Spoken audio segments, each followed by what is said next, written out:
The training program in PFMD came to life because after we've developed all these kind of different guidances, quality principles, and tools for actually tracking patient engagement, enabling patient engagement in research and development, we thought, how do we establish that in practice? And that is sometimes more difficult than we think because it requires to look at standard operating procedures, change the way the industry has been doing drug development for the last 20 or 30 years, and looking at key performance indicators and the goals and the interaction with patient organizations.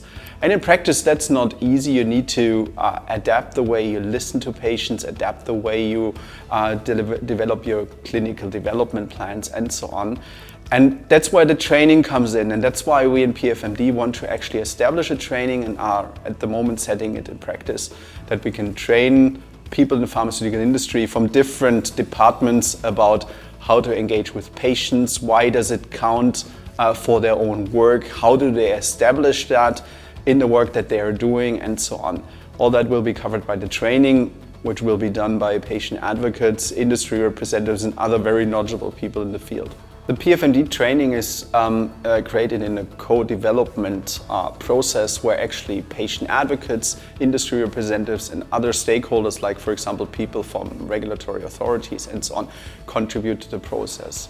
Because it's very important that we look at the training from different perspectives. So how does industry put that into practice, and how can actually the patient voice be involved across the drug development life cycle and all the different tasks and activities in there. And at the same time, it's important to have the patient voice in there to say, so how can we as patients contribute to the process? How do we see the challenges of contributing when we design protocols, when we talk about endpoints, when we talk about thank you letters, when we look at informed consent sheets and so on.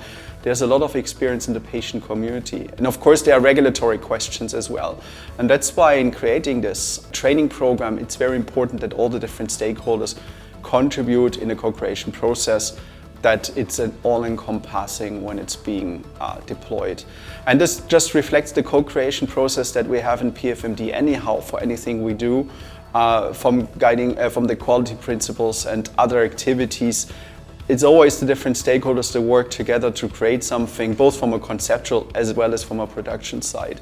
And I think that's really core at PFMD, that all parties are contributing together. For the people following this training, one thing is really important. Always when you are in the training, think about, how do I operationalize it? What does it mean for the job that I'm doing, and how can I make patient involvement happen in my own job? Because the training will of course address it from a more generic, from a more methodological point of view. How can patient engagement, patient involvement happen in drug development?